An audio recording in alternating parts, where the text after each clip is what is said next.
In 2011, Dan Shechtman won the Nobel Prize in Chemistry for discovering quasicrystals.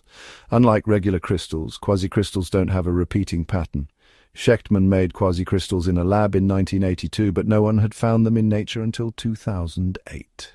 Now, scientists in Italy and the United States have studied a rock with natural quasicrystals and think it might be from a meteorite. Normal crystals have atoms or molecules arranged in regular repeating patterns like cubes or hexagons. Quasicrystals, however, have different shapes that don't repeat, like pentagons and icosahedrons. Shechtman and other researchers made quasicrystals by melting materials under high pressure and then cooling them quickly. This process is called quenching. In 2008, Luca Bindi from a museum in Italy asked Paul Steinhardt at Princeton University to help investigate a strange rock found in eastern Russia in the late 1970s. The researchers, including Bindi, Steinhardt, Nanyao, and Peter Liu, discovered that the rock had natural quasicrystals in it. This was the first time natural quasicrystals had ever been found. The rock sample has grains of normal metallic and silicon compounds mixed with quasicrystal grains, so it's not entirely a quasicrystal. Some structures in the rock are only formed under high-impact conditions, unlike sedimentary or volcanic rocks.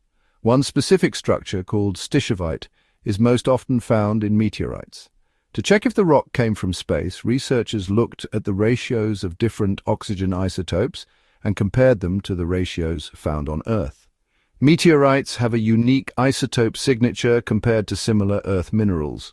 The scientists discovered that the rock with quasicrystals likely came from outer space. The quasicrystal found in the rock is a known type, Al63Q 24Fe13, which was first made in a lab in 1987. However, if the rock from Russia is similar to a chondrite meteorite, it could be around 4.5 billion years old. This means that quasicrystals were around at the beginning of our solar system. The fact that this quasicrystal is so old also shows that quasicrystals can remain stable for a very long time, at least under certain conditions. How this meteorite formed is still a mystery.